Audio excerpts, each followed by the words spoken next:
Hello everyone. I hope you all are doing well. आज हम discuss करेंगे nucleus as a organelle. अभी तक हमने ऑलमोस्ट जितने भी मेजर ऑर्गेनल्स जो कि यूकैरियोटिक सेल्स के अंदर प्रेजेंट होते हैं वो वन बाय वन डिस्कस कर लिया है। आज हम न्यूक्लियस को डिस्कस करेंगे। जो न्यूक्लियस है वो यूकैरियोटिक सेल्स का एक मेजर फीचर है। प्रोकैरियोटिक सेल्स में जो वेल डिफाइंड न्यूक्लियस है वो एब्सेंट होता है। Nucleus it stores the genetic material.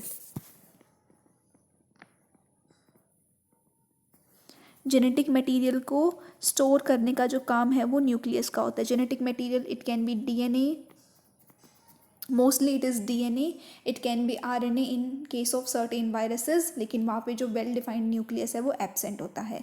तो जितने भी यूकैरियोटिक सेल्स है वहाँ पे जो जेनेटिक मटेरियल है that is in the form of DNA, deoxy nucleic acid.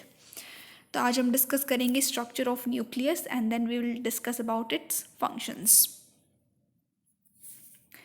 सबसे पहले हम कुछ कैरेक्टरिस्टिक्स देख लेते हैं न्यूक्लियस की। It is the most conspicuous, specialised and the largest cell organelle. सबसे जो बड़ी ऑर्गेनल है किसी भी सेल के अंदर दैट इज़ न्यूक्लियस। लेकिन अगर हम प्लांट सेल की बात करते हैं तो वहाँ पे वैक्यूल जो है वो लार्जेस्ट होता है। वैक्यूल जो है वो about 90% of the cell space को ऑक्यूपाई करके रखता है।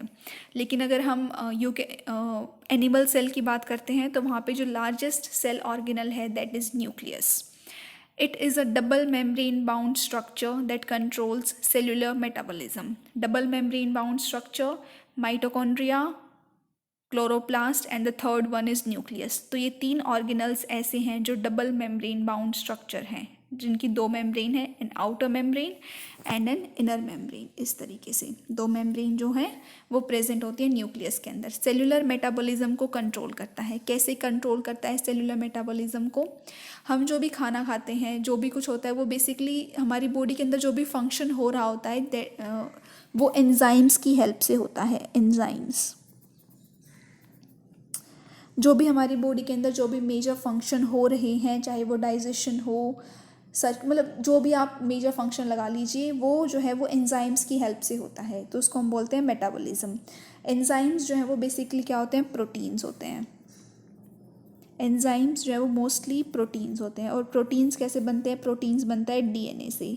डीएनए सबसे पहले बनेगा RNA and then RNA will form proteins.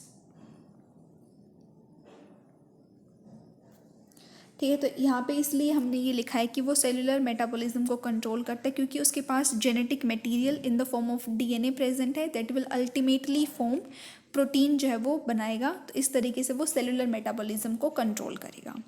It encloses all the genetic information and is able to transmit the same to the next generation. हमें पता है जो जेनेटिक मटेरियल होता है डीएनए, वही पेरेंट्स टू ऑफस्प्रिंग्स जो है वो ट्रांसमिट होता है। तो इसी के अंदर जो जेनेटिक इन्फॉर्मेशन है वो सब जेनेटिक इन्फॉर्मेशन प्रेजेंट होता है इनसाइड द न्यूक्लियस।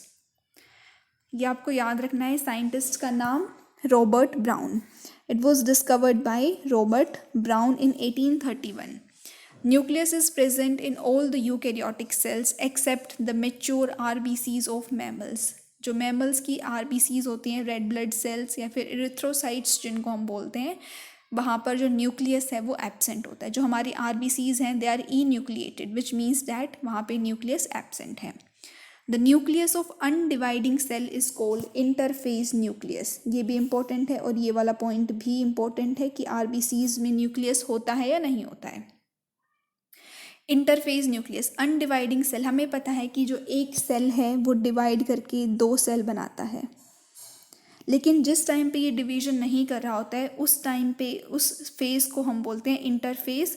और जो अनडिवाइडिंग सेल है, मतलब जो सेल डिवाइड उस टाइम पे नहीं कर रहा है, तो उस टाइम पे जो न्यूक्लियस प्रेजेंट है सेल के अंदर, जो न्यूक्लियस प्रेजेंट है उसको हम बोलते हैं इंटरफेज न्यूक्लियस।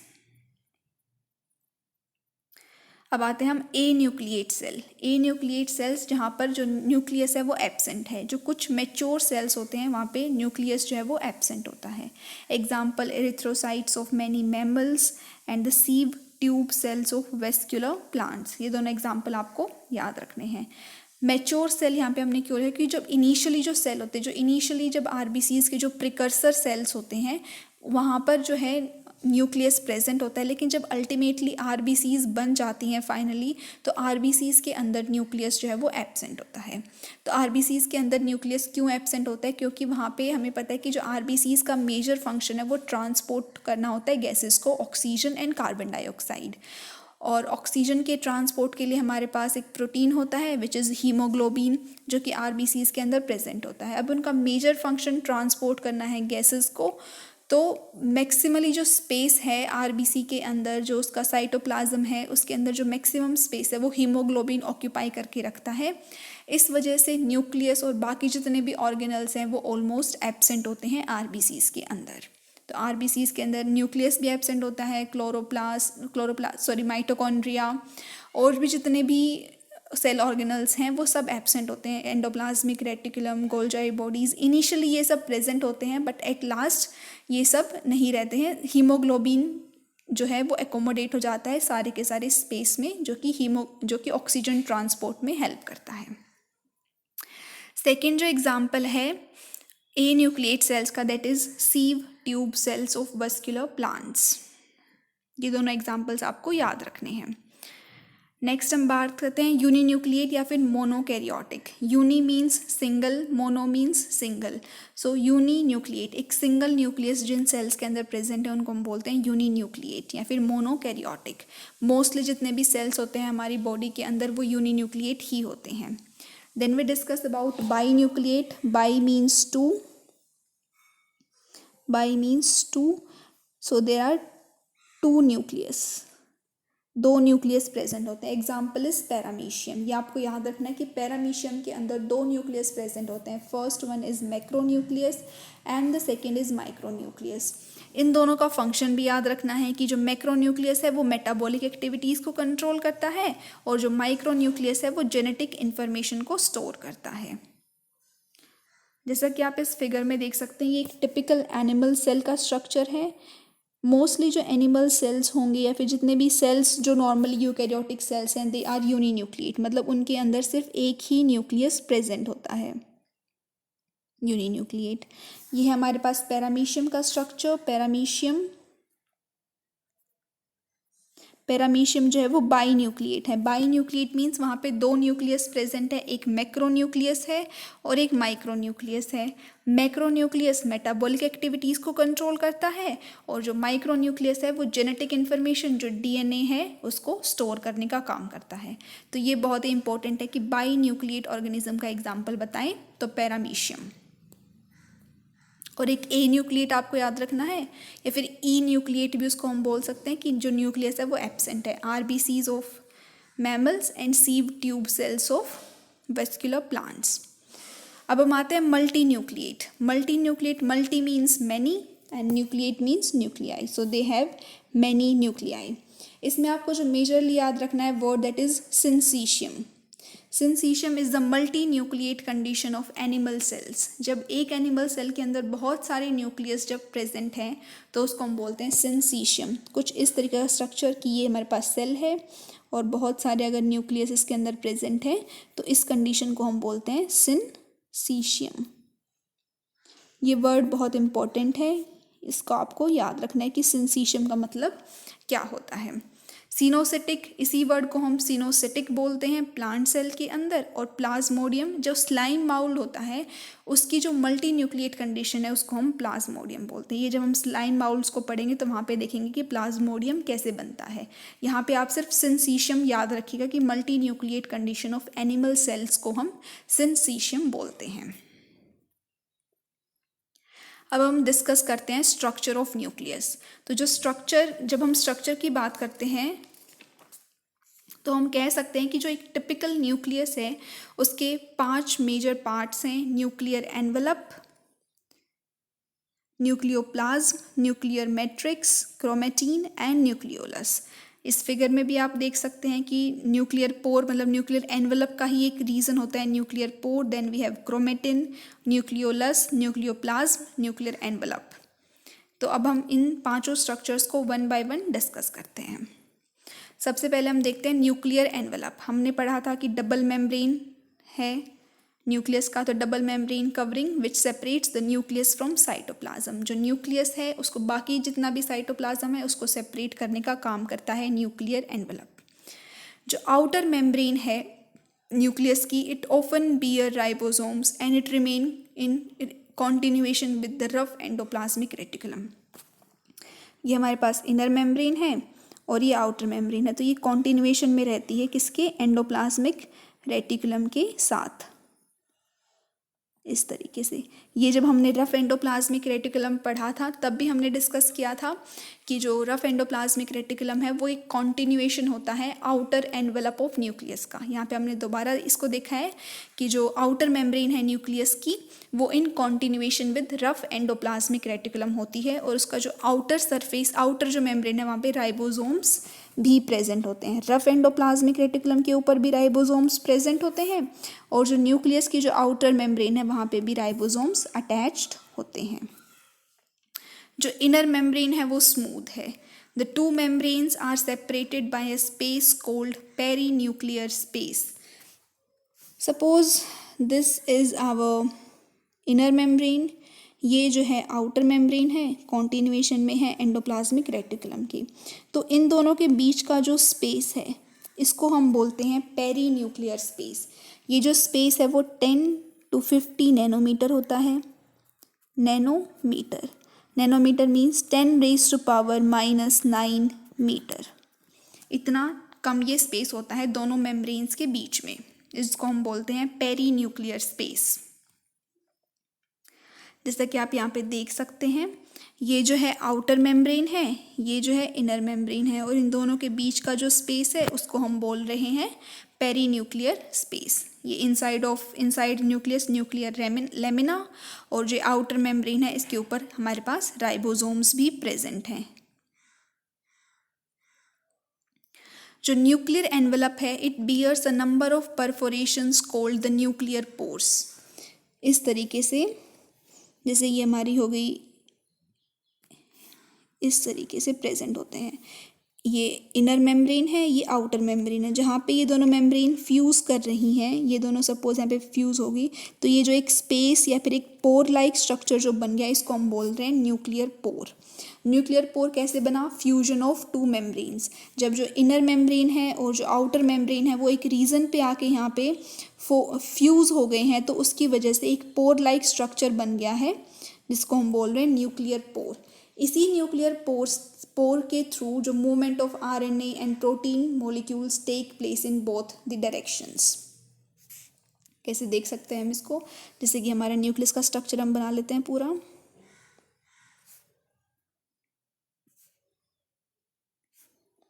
इस तरीके का स्ट्रक्चर है, अंदर हमारे पास न्यूक्लियोलस और क्रोमेटिन जो है वो प्रेजेंट है। ठीक है, तो ये हो गया हमारे पास आउटर मेम्ब्रेन, और ये जो है वो हमारे पास है इनर मेम्ब्रेन। जहाँ पे ये दोनों मेम्ब्रेन फ्यूज़ हो रही हैं, ये यहाँ पे फ्यूज़ होगी, ये यहाँ पे फ्यूज़ होगी, तो ये जो स्पेस है ये हमारे पास है न्यूक्लियर पोर। न्यूक्लियर पोर, इन्हीं न्यूक्लियर पोर के थ्रू ट्रांसपोर्ट होता है आरएनए का, प्रोटीन मॉलिक्यूल्स का। हमें पता है कि यहाँ पे सेल के अंदर डीएनए प्रेजेंट है, न्यूक्लियस के अंदर जो है वो डीएनए प्रेजेंट है। डीएनए से हमें पता है कि आरएनए बनेगा, तो अब ये आरएनए ट्रांसपोर्ट भी होना चाहिए बाहर, क्योंकि जो प्रोटीन सिंथेसिस है वो तो बाहर ही होगा, साइटोप्लाज्म में होगा। जो ट्रांसलेशन का प्रोसेस है, जो आरएनए से जो प्रोटीन बनता है वो साइटोप्लाज्म के अंदर होता है। तो ये जो आरएनए यहाँ पे बना है it has to be transported outside. तो ये कैसे ट्रांसपोर्ट होगा, इसी न्यूक्लियर पोर के थ्रू ट्रांसपोर्ट होगा। जब डीएनए से आरएनए बना है तो वहाँ पे भी हमें कुछ एंजाइम्स चाहिए होंगे जो डीएनए को आरएनए में कन्वर्ट करेंगे, फिर डीएनए से आरएनए बनाएंगे। तो वो प्रोटीन्स क्या होते हैं, वो बेसिकली वो एंजाइम्स होते हैं। वो एंजाइम्स क्या हैं, प्रोटीन्स हैं, और प्रोटीन्स का सिंथेसिस कहाँ हो रहा है, साइटोप्लाज्म में। तो साइटोप्लाज्म से न्यूक्लियस के अंदर भी ट्रांसपोर्ट होना चाहिए और न्यूक्लियस से साइटोप्लाज्म के अंदर भी। तो इस तरीके से जो ये न्यूक्लियर पोर हैं वो transport of RNA and proteins in both the directions, nucleus to cytoplasm, cytoplasm to nucleus, 2 way transport होता है ये।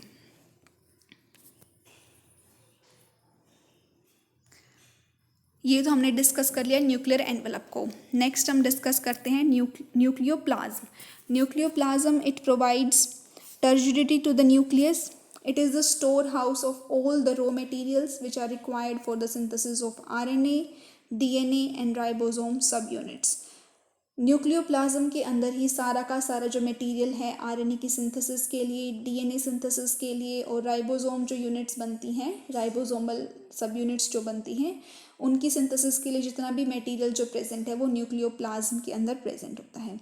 It contain enzymes for DNA and RNA synthesis. जैसे कि हमने पढ़ा कि अगर डीएनए से आरएनए बन रहा है तो वहाँ पे हमें कुछ ना कुछ एंजाइम्स चाहिए। अगर डीएनए से डीएनए रेप्लिकेट हो रहा है तो वहाँ पे भी एंजाइम्स चाहिए। तो जो न्यूक्लियोप्लाज्म है उसके पास सारे के सारे ये एंजाइम्स प्रेजेंट होते हैं। Chromatin and nucleoli are embedded in nucleoplasm. ये हमने पढ़ा था कि दो कंपोनेंट्स हैं न्यूक्लियस के, तो ये दोनों जो कंपोनेंट्स हैं वो एम्बेडेड होते हैं न्यूक्लियोप्लाज्म के अंदर। नेक्स्ट हम डिस्कस करते हैं nuclear matrix. Nuclear matrix is a fine network of proteinaceous fibrils that transverse the whole nucleus. इस तरीके से ट्रावर्स करते हैं, इस तरीके के जो फिब्रिल्स हैं वो प्रेजेंट हैं। They help in maintaining the shape of the nucleus. Nucleus की शेप को मेंटेन करने का काम करता है nuclear matrix. It provides anchorage to the chromatin. जो क्रोमेटिन जो हमारा डीएनए मटेरियल है, जेनेटिक मटेरियल है, उसको एनकरेज, एक तरीके का जो सपोर्ट है वो प्रोवाइड करता है। कौन? Nuclear matrix. यहाँ पे आप देख सकते हैं ये जो है न्यूक्लियोलस है, हेट्रोक्रोमेटिन और यूक्रोमेटिन हम डिस्कस करेंगे। ये है न्यूक्लियर एनवेलप और जो एंडोप्लाज्मिक रेटिकुलम है वो कॉन्टिन्यूएशन में है, और न्यूक्लियर पोर जिसके थ्रू आरएनए का और प्रोटीन्स का ट्रांसपोर्ट होता है बोथ डायरेक्शंस में, nucleus to cytoplasm and cytoplasm to nucleus. अब हम देखते हैं chromatin. The name chromatin was given by Flemming. ये साइंटिस्ट हैं, इनका नाम आपको याद रखना है कि जो क्रोमेटीन वर्ड है वो किसने कॉइन किया था। It was given by Flemming. Chromatin क्या होता है? Intra nuclear. Intra means within, intra means within, nuclear means nucleus, within nucleus, जो न्यूक्लियस के अंदर प्रेजेंट है। It is a system of brightly stained long and fine fibres. जब हम इसको स्टेनिंग के प्रोसेस के थ्रू देखते हैं, जब हम इनको बेसिक डाइज से जब हमने इस मटेरियल को स्टेन किया तो ये बहुत ब्राइटली स्टेन हुए, और इस तरीके के लॉन्ग और थ्रेड लाइक फाइबर्स जो हैं ये होते हैं chromatin. Chromatin fibres contain the genetic information. जो क्रोमेटीन फाइबर्स हैं वो जेनेटिक इन्फॉर्मेशन जो कि डीएनए है उसको कंटेन करते हैं। Chromatin contains DNA. क्रोमेटीन के अंदर डीएनए प्रेजेंट होता है, कुछ बेसिक प्रोटीन्स जिनको हम हिस्टोन्स बोलते हैं। हिस्टोन्स बहुत ही इंपॉर्टेंट है, ये हिस्टोन प्रोटीन्स आपको जो है याद रखना है कि हिस्टोन प्रोटीन भी प्रेजेंट होता है क्रोमेटीन के अंदर। Some non histone proteins and also RNA. तो क्रोमेटीन के अंदर बेसिकली 4 चीज़ें प्रेजेंट होती हैं। डीएनए होता है, basic proteins called histones, non histone proteins and also RNA. अब हम देख लेते हैं कि जो क्रोमेटीन है, क्रोमेटीन को हम 2 उसमें डिवाइड करते हैं। First one is euchromatin and the second is heterochromatin. Euchromatin refers to, eu means true, eu means true, या फिर हम कह सकते हैं कि जो हमने स्टेनिंग से जब हमने क्रोमेटीन को नाम दिया था कि जो क्रोमेटीन वर्ड है, chromatin refers to basically colour, chroma, chroma refers to colour. तो जो फ्लेमिंग साइंटिस्ट थे, उन्होंने जब इस मटेरियल को स्टेन किया बेसिक डाइज के साथ तो वो बहुत ब्राइटली कलर्ड स्टेन हुए। ठीक है, तो इसलिए उन्होंने ये वर्ड क्रोमेटीन दिया कलर को रिप्रेजेंट करने के लिए। Chroma word refers to colour. तो यू मीन्स ट्रू, ट्रू या फिर वेल। तो ये जो मटेरियल था बहुत अच्छे से कलर हुआ, और जो हेट्रोक्रोमेटीन था उसको हम कह सकते हैं different colour. Hetero means different, chroma means colour. तो जो यूक्रोमेटीन और हेट्रोक्रोमेटीन है, इन दोनों के बीच का जो डिफरेंस है, कुछ मेजर पॉइंट्स है, ये आपको अच्छे से याद रखने हैं, ये पूछा जा सकता है आपसे। Euchromatin is lightly stained narrow fibrous part of the chromatin. Heterochromatin जो है वो डार्कली स्टेन होता है, thicker granular part of the chromatin. इस तरीके से जो फाइबर लाइक होगा उसको हम बोलेंगे यूक्रोमेटिन, और जो ग्रैनुलर इस तरीके से ग्रैन्यूल्स की फॉर्म में जो होता है उसको हम बोलते हैं हेट्रोक्रोमेटिन। ये जो यूक्रोमेटिन है वो लूजली इस तरीके से प्रेजेंट होगा, लेकिन यहाँ पे जो जेनेटिक मटेरियल है वो बहुत टाइटली इस तरीके से पैक्ड होगा, तो इसलिए वो डार्कली स्टेन हो रहा है, क्योंकि वहाँ पे जो डाइज हैं वो ज़्यादा अंदर जा रही हैं, तो इस वजह से वहाँ पे डार्क स्टेन हो रहा है। ट्रांसक्रिप्शनली एक्टिव मतलब यहाँ पे जो डीएनए मटेरियल प्रेजेंट है उससे आरएनए बन रहा है। ट्रांसक्रिप्शन जो है वो प्रोसेस होता है by which DNA forms RNA. जब डीएनए से आरएनए बनता है तो उस प्रोसेस को हम बोलते हैं ट्रांसक्रिप्शन।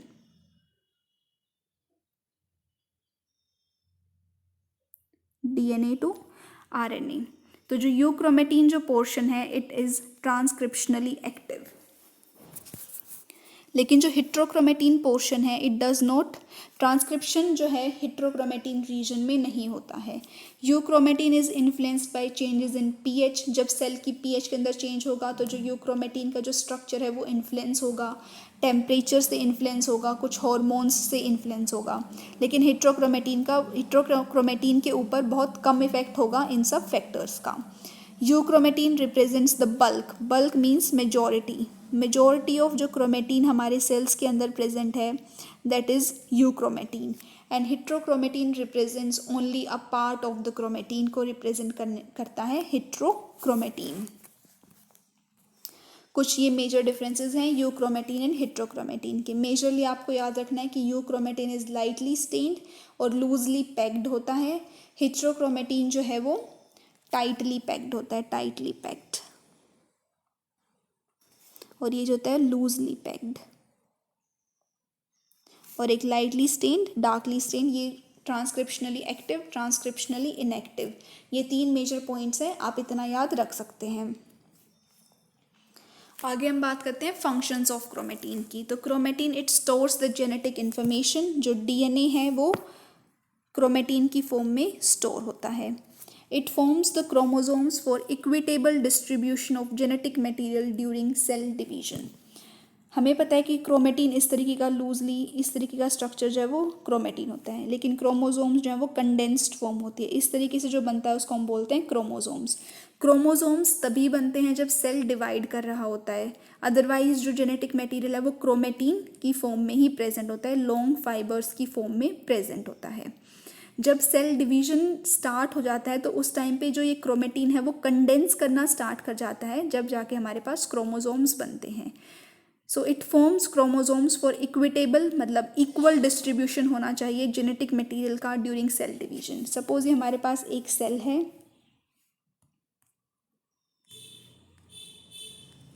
ये एक सेल है, इसके अंदर ये जो है वो क्रोमेटिन जो है इस तरीके से प्रेजेंट है। सबसे पहले जब ये सेल डिवाइड करेगा तो जो ये क्रोमेटिन है वो इस तरीके से क्रोमोसोम्स की शेप ले लेंगे, कंडेंस हो जाएंगे। उसके बाद ये जो क्रोमोसोम्स हैं वो इस तरीके से अलाइन हो जाएंगे एक लाइन के अंदर, और उसके बाद इन क्रोमोसोम्स का इक्विटेबल मतलब इक्वल डिस्ट्रीब्यूशन होगा। अगर फोर क्रोमोसोम्स हैं तो हाफ क्रोमोसोम्स जो है मतलब पहले ये रेप्लिकेट करेंगे, उसके बाद जो क्रोमोसोम्स है वो हाफ हाफ दोनों सेल्स के अंदर डिवाइड हो जाएंगे। तो इस तरीके से जो क्रोमेटिन है वो कंडेंस होकर पहले क्रोमोसोम बनाता है। इट रेगुलेट्स सेलुलर मेटाबॉलिज्म, ये हम ऑलरेडी डिस्कस कर चुके हैं कि डीएनए से आरएनए बनता है, आरएनए से प्रोटीन, और प्रोटीन्स जो हैं वो मेजरली मेटाबॉलिज्म के अंदर हेल्प करते हैं, तो रेगुलेट करता है सेलुलर मेटाबॉलिज्म को। अब हम बात करते हैं कॉइलिंग ऑफ डीएनए। हमने देखा कि जो क्रोमेटिन है वो इस तरीके से प्रेजेंट है, लेकिन जो हमारा जेनेटिक मटेरियल है वो बहुत वास्ट है। जेनेटिक मटेरियल हमारे पास human beings have 23 chromosomes which occur in the form of chromatin की फॉर्म में वो प्रेजेंट होते हैं जब हमारा सेल डिवाइड नहीं कर रहा होता है। जो डीएनए कंटेंट है ह्यूमन बींग्स का it is 6 billion base pairs, इतना ज़्यादा कंटेंट है। अगर हम उसको स्प्रेड करते हैं तो उसकी जो लेंथ है वो अप्रॉक्सीमेटली 2 मीटर के आसपास हो जाएगी। तो सबसे पहले हमने देखा कि हमारे पास क्रोमेटिन है, ठीक है। और जो हमारे पास जो बेस मतलब जो डीएनए कंटेंट है ह्यूमन बीइंग्स के अंदर, it is 6 billion base pairs. इतना ज़्यादा है, 6 बिलियन बेस पेयर्स। अगर हम इस डीएनए को स्प्रेड करते हैं, जो हमारे पास डीएनए का स्ट्रक्चर है वो इस तरीके का होता है, और जो एक ये है इसको हम बोलते हैं बेस पेयर। जब हम स्ट्रक्चर ऑफ डीएनए पढ़ेंगे तो वहाँ पे आपको समझ आएगा कि बेस पेयर क्या होता है।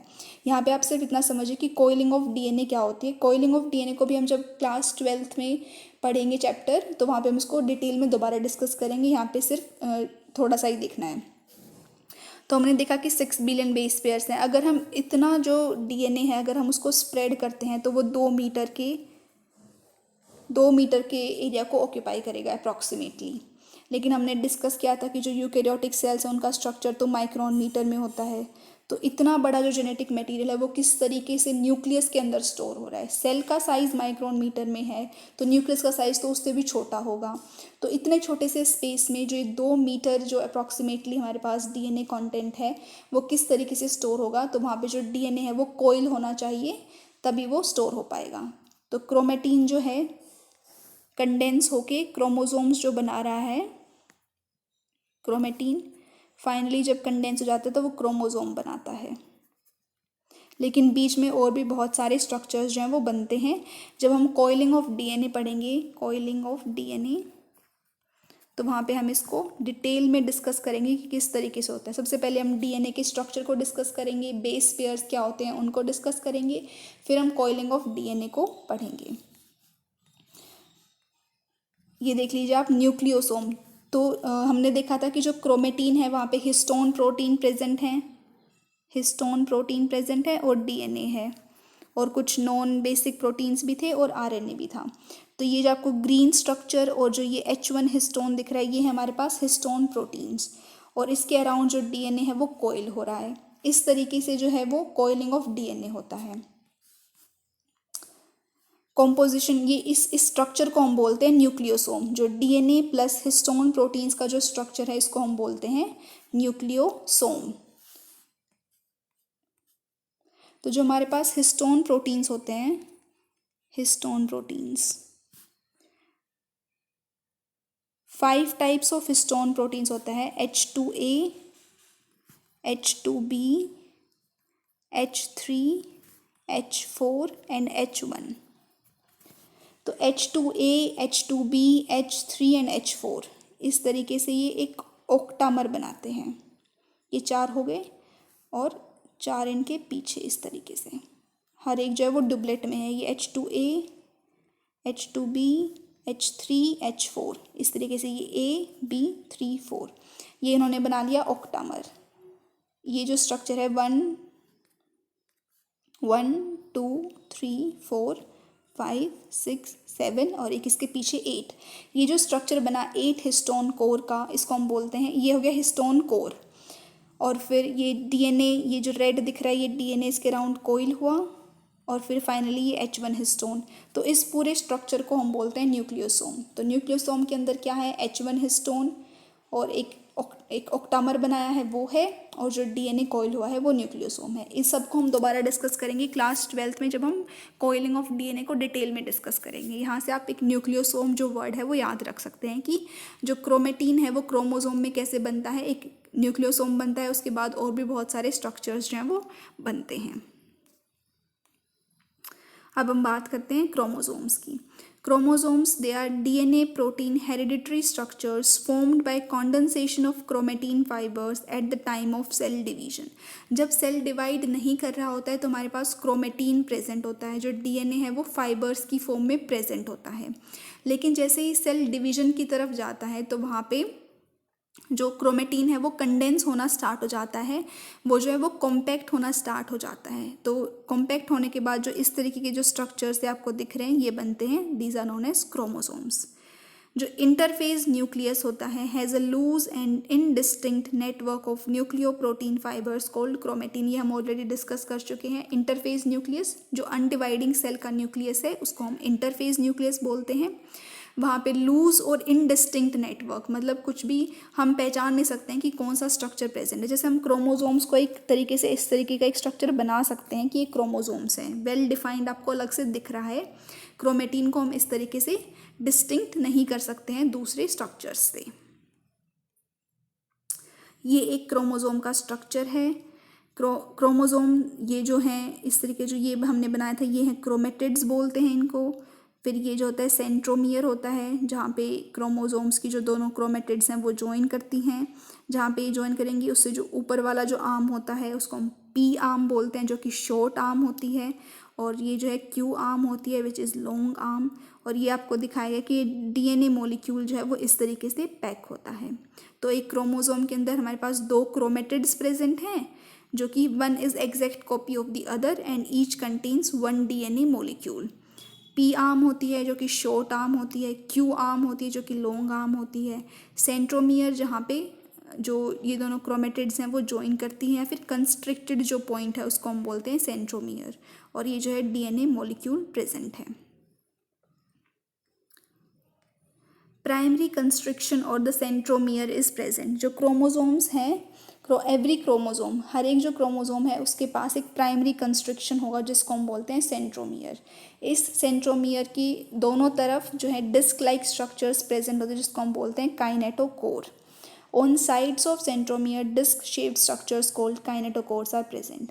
तो हर एक जो क्रोमोसोम है सपोज ये एक क्रोमेटिड है ये दूसरा क्रोमेटिड है तो यहाँ पे ये कंस्ट्रिक्ट हो रहे हैं, यहाँ पे दोनों जो मिल रहे हैं इस स्ट्रक्चर को हम बोलते हैं सेंट्रोमियर। और इस सेंट्रोमियर के दोनों तरफ डिस्क लाइक स्ट्रक्चर्स प्रेजेंट होते हैं जिसको हम बोलते हैं काइनेटोकोर।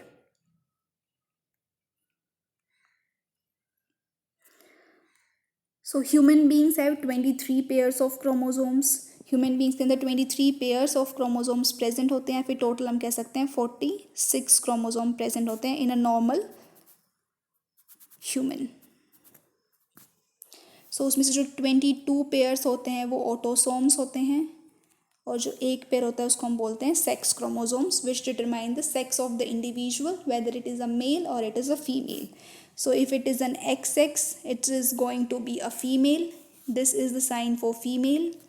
एंड इफ अगर X और Y क्रोमोसोम प्रेजेंट है then it is a male और ये सिंबल रिप्रेजेंट करता है मेल को। So humans they have 23 pairs, 22 pairs are autosomes and 1 pair is a sex chromosome which determines the sex of the individual. So if it is XX it is going to be a female and if it is XY it is going to be a male. Now we'll discuss about the types of chromosomes. जो हमने centromere discuss किया था तो centromere की position के ऊपर कि centromere कहाँ पर प्रेजेंट है based on the position of centromere जो क्रोमोसोम्स हैं उनको हम बेसिकली 4 टाइप्स में डिवाइड करते हैं। एक्रोसेंट्रिक, सब मेटासेंट्रिक, मेटासेंट्रिक एंड टीलोसेंट्रिक। इनको हम 1 by 1 डिस्कस करते हैं। किस बेसिस पे ये classification? Based on the position of centromere. Position of centromere के बेसिस पे हमने क्रोमोसोम्स को 4 टाइप में डिवाइड किया है। अब हम इनको 1 by 1 देखते हैं कौन सा क्या होता है। सबसे पहले हम देखते हैं एक्रोसेंट्रिक। एक्रोसेंट्रिक के केस में क्या होता है जो सेंट्रोमियर है it is situated close to its end forming 1 extremely short and 1 very long arm. हमने देखा था कि इस तरीके से जो है क्रोमोसोम होता है तो इसकी 2 आर्म्स होती हैं, एक ये वाली आर्म और एक ये वाली आर्म और यहाँ पे जो है सेंट्रोमियर प्रेजेंट होता है। तो एक्रोसेंट्रिक के केस में क्या होता है कि जो सेंट्रोमियर है वो एक एंड की तरफ प्रेजेंट होता है बिल्कुल।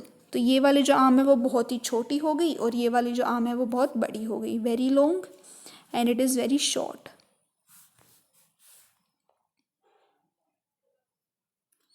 ठीक है, तो इस तरीके से जो बना उसको हम बोलते हैं एक्रोसेंट्रिक क्रोमोसोम। तो जो सेंट्रोमियर है वो कहाँ पे प्रेजेंट है? एक एंड की तरफ जब प्रेजेंट है तो उसको हम बोलते हैं एक्रोसेंट्रिक क्रोमोसोम। नेक्स्ट हम डिस्कस करते हैं सब मेटासेंट्रिक। सब मेटासेंट्रिक में क्या होता है कि it is slightly away from the middle of the chromosome resulting into 1 shorter arm and 1 longer arm. इसमें क्या होगा, सबसे पहले मेटासेंट्रिक देख लेते हैं। मेटासेंट्रिक के अंदर वो एग्जैक्टली सेंटर में प्रेजेंट होगा, सेंटर ऑफ क्रोमोसोम के अंदर प्रेजेंट है। मेटासेंट्रिक मिडल बिल्कुल सेंटर में जब प्रेजेंट है उसको हम बोलते हैं मेटासेंट्रिक, जब centromere exactly centre of the chromosome पे प्रेजेंट है उसको हम बोलेंगे metacentric. So it results in 2 equal arms जो है वो हो जाएंगी. फिर हम बात करते हैं सब मेटासेंट्रिक की. सब मेटासेंट्रिक में वो स्लाइटली अवे फ्रॉम मिडल, जैसे ये था मिडल पे बिल्कुल, और ये यहाँ पे इस तरीके से हो जाएगा, इस तरीके से. तो इसको हम बोलते हैं सब metacentric, slightly away from middle. तो यहाँ पे एक छोटी आर्म बन जाएगी जिसको हम बोलते हैं पी आर्म, और जो लॉन्गर आर्म होगी उसको हम बोलेंगे Q, small Q arm and small P. तो इस तरीके के जो क्रोमोसोम्स हैं उनको हम बोलते हैं सब मेटासेंट्रिक. अब हम बात करते हैं टीलोसेंट्रिक की. टीलोसेंट्रिक में क्या होगा कि जो क्रोमोसोम है हैज़ अ टर्मिनल सेंट्रोमियर, बिल्कुल ही टर्मिनल पोजीशन पे जब प्रेजेंट है, इस तरीके से जो जब सेंट्रोमियर इस तरीके से प्रेजेंट है तो उसको हम बोलते हैं टीलोसेंट्रिक. बिल्कुल एंड पे जब प्रेजेंट है, एट द एंड, तो उसको हम बोलते हैं टीलोसेंट्रिक.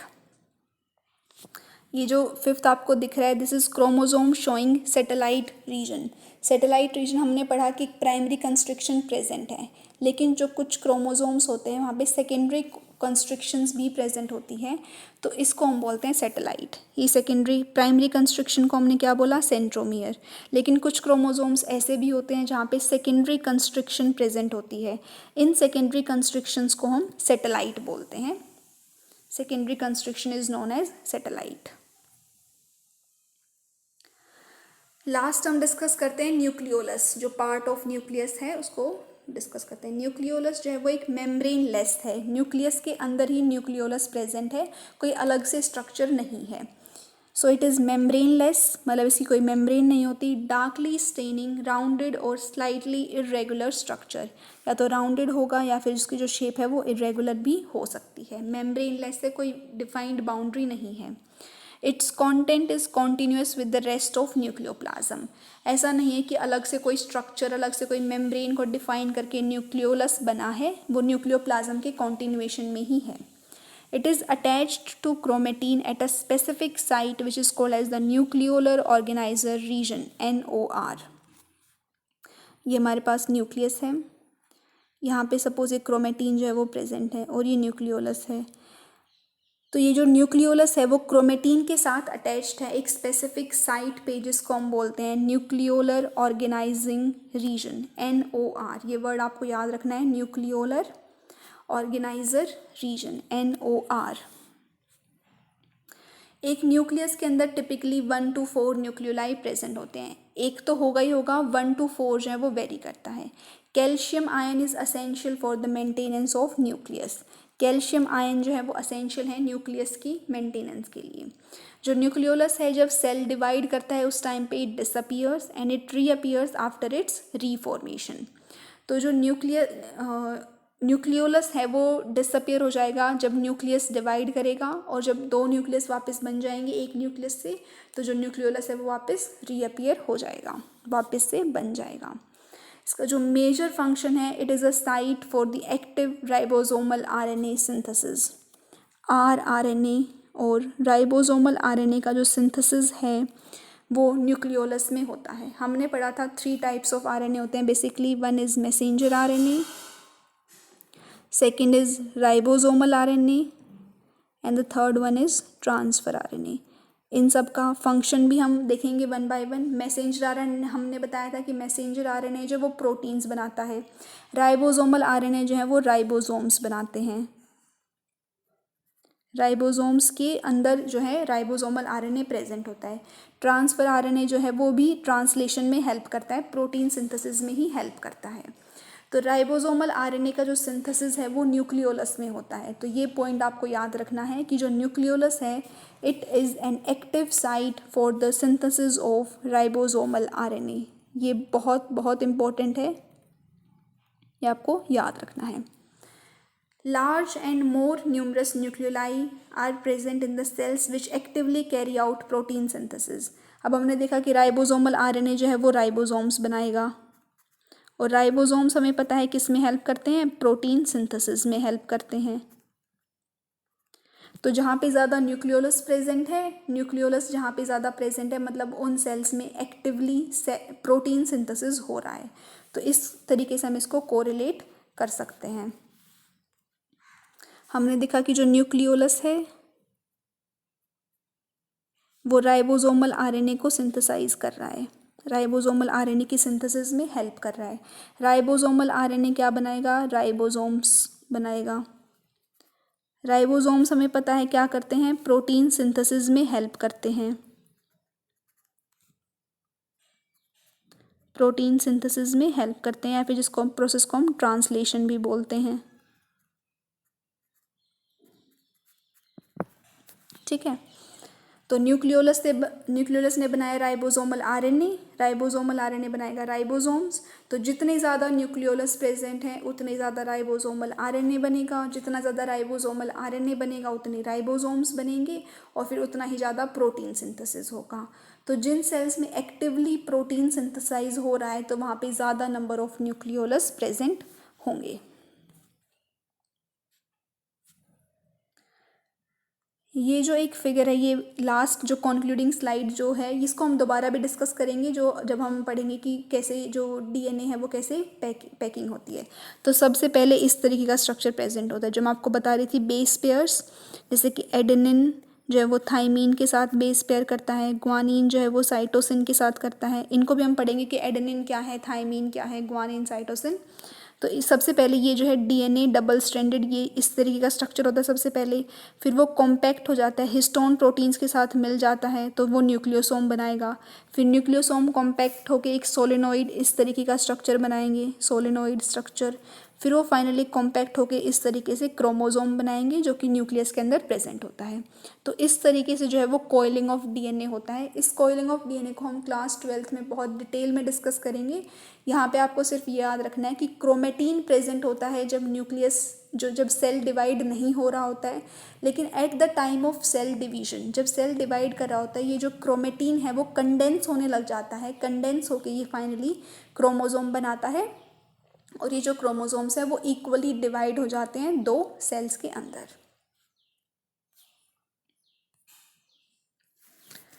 सो जो क्वेश्चन है वो है कि जो लेंथ ऑफ डीएनए मॉलिक्यूल है it greatly exceeds the dimension of nucleus.